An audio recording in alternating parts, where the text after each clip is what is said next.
ये बात शायद आपको किसी ने अभी तक नहीं बताई होगी जो मैं अब बताने जा रही हूँ आपको। पूरा का पूरा बस स्टैंड ही वहां पे तहस नहस हो गया था। 150 से ज्यादा लोग खत्म हो गए। चला है कि इतनी जगह लैंडस्लाइड हुआ था उस दिन, इतनी जगह लैंडस्लाइड हुआ था और मिलिट्री वाले आए और लोगों ने वहां से भी हटा दिया और अनाउंसमेंट होने लगी यहाँ पे बैठना अलाउड नहीं है क्योंकि कभी भी ऊपर से पत्थर वगैरह गिर सकते हैं। सिर्फ मुझे ये डर नहीं लग रहा था, ये बाकी जितने लोग बैठे हुए थे श्रद्धालु सब लोगों को ये डर लग रहा था कि आज हम लोग शायद ही अपने घर पहुंच पाए, आज के बाद हम जिंदा बचेंगे ही नहीं।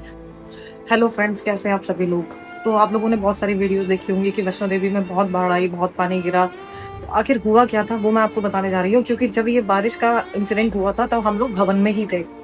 तो हुआ यूँ था कि जैसे ही हम लोगों ने भवन के लिए अपनी चढ़ाई स्टार्ट करी तो छोटी मोटी बारिश होना स्टार्ट हो गई थी, जो कि मैंने वीडियोस में भी शेयर करी थी। पर जैसे ही हम भवन के पास पहुंचने वाले थे तो वहां पे अनाउंसमेंट होना स्टार्ट हो गई थी और जितने भी पुलिस और मिलिट्री वाले थे उन लोगों ने वहां पे अनाउंसमेंट के जरिए हम लोगों को भगाने लगे थे कि जल्दी जल्दी भवन के दर्शन करो। और जो ऑलरेडी वहां पे थे उन लोगों को नीचे के लिए भेजा जा रहा था। उन लोगों को शायद ये अंदाजा लग गया था कि अब बहुत गंदी बारिश होने वाली है। तो जैसे ही हम लोगों ने भवन में दर्शन करने के बाद हम बाहर निकल के आए, तो जब हम लोग बाहर से लॉकर में सामान उठाया और हम लोग जाने के लिए गए तो उन लोगों ने जहाँ पे भैरव हवा के लिए रास्ता जाता है और नीचे कटरा के लिए जाता है, उन्होंने वहीं पे ही बैरिकेड लगा दिए थे और मना कर दिया था कि अब हमें जाने को नीचे नहीं मिलेगा। और बहुत गंदी बारिश होने लगी थी उस समय, तो हम लोग आगे जा नहीं सकते थे। तो हम लोग वहीं पे रोड पे बैठ गए थे। मैंने एक वीडियो भी डाली थी जिसमें हम लोग रोड में साइड में बैठे हुए थे। बट वहां पे भी उन लोगों ने, पुलिस वाले आए और मिलिट्री वाले आए, उन लोगों ने वहां से भी हटा दिया और अनाउंसमेंट होने लगी कि जितने भी भवन है, दुर्गा भवन जो भी नियर बाई है, आप उसमें जाके बैठिए, यहाँ पे बैठना अलाउड नहीं है क्योंकि कभी भी ऊपर से पत्थर वगैरह गिर सकते हैं। तो हम लोग वहां जाके दुर्गा भवन में जाके बैठ गए, वो भी बाहर की तरफ। वहां पे हल्की हल्की बारिश आ रही थी और हमें लग रहा था कि हम बहुत गलत जगह बैठे हैं, कभी भी कुछ भी बारिश आ सकती है। रात भर इतनी गंदी बारिश हुई है, इतनी गंदी बारिश, हम लोगों को लग रहा था कि वहां पे बादल फटा हुआ है। और सिर्फ मुझे ये डर नहीं लग रहा था, ये बाकी जितने लोग बैठे हुए थे श्रद्धालु सब लोगों को ये डर लग रहा था कि आज हम लोग शायद ही अपने घर पहुंच पाए, आज के बाद हम जिंदा बचेंगे ही नहीं। और ये मेरा ऑब्जर्वेशन नहीं था। आप जो भी आपके रिलेटिव या फिर फ्रेंड सर्कल में कोई भी वहां गया हुआ था, आप किसी से भी ये चीज पूछोगे तो वो यही बताएंगे, क्योंकि सारे श्रद्धालु वहां पे डरे हुए थे। कोई मंत्र जाप कर रहा था, कोई भगवान के लिए बार बार भजन गा रहा था, बस यही दुआ कर रहे थे कि कैसे भी करके बारिश रुक जाए। लेकिन ये 12:30-1 बजे के आसपास बारिश स्टार्ट हुई थी और ये 4:30-5 बजे तक इतनी गंदी बारिश हुई है। मतलब मेरी लाइफ का पहला इंसिडेंट था जो मैंने इतनी गंदी बारिश देखी थी। और मैं लगातार डर रही थी कि मैंने क्या गलती कर दी कि मतलब आज जुलाई के मंथ में मैं यहाँ पे दर्शन करने के लिए आ गई। फिर हम लोगों को नींद भी आ रही थी और बहुत ठंड लग रही थी क्योंकि बहुत तेज बारिश हो रही थी। उसके बाद 4:30-5 बजे ये धीरे धीरे हल्की होना स्टार्ट हुई। फिर हम लोगों ने सोचा कि लाओ चलो जाके देखते हैं कि हम के लिए।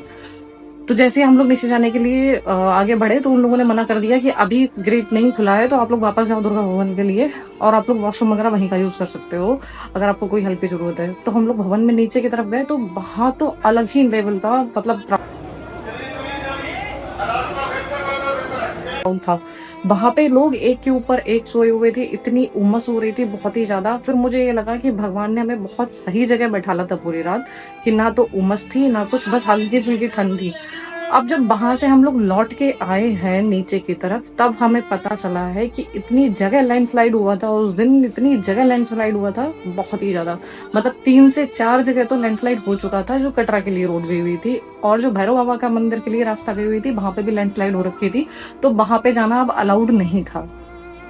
उसके बाद जब सुबह 6-7 बजे तो हम लोगों को लैंडस्लाइड का जो एरिया था वो तो बंद कर रखा था, तो हम लोगों को भैरव बाबा के साइड से जो कटरा के लिए रोड गई हुई है सांदी छत होते हुए, हमें वहां के जरिए नीचे उतारा गया।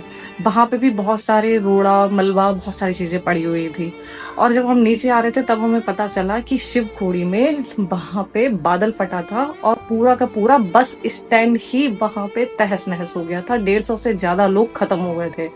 तो ये बात शायद आपको किसी ने अभी तक नहीं बताई होगी जो मैं अब बताने जा रही हूँ आपको, कि वहां पे 150 से ज्यादा लोगों की शायद डेथ हो चुकी है, क्योंकि वहां पे पूरा का पूरा बस स्टैंड ही चला गया है शिव खोड़ी में। और वहां पे शिव खोड़ी और ये भैरव बाबा सारी जगह हम लोगों की बंद कर दी गई है लैंडस्लाइड्स की वजह से, जो कि अगले 3 दिन के लिए बंद होने वाली है।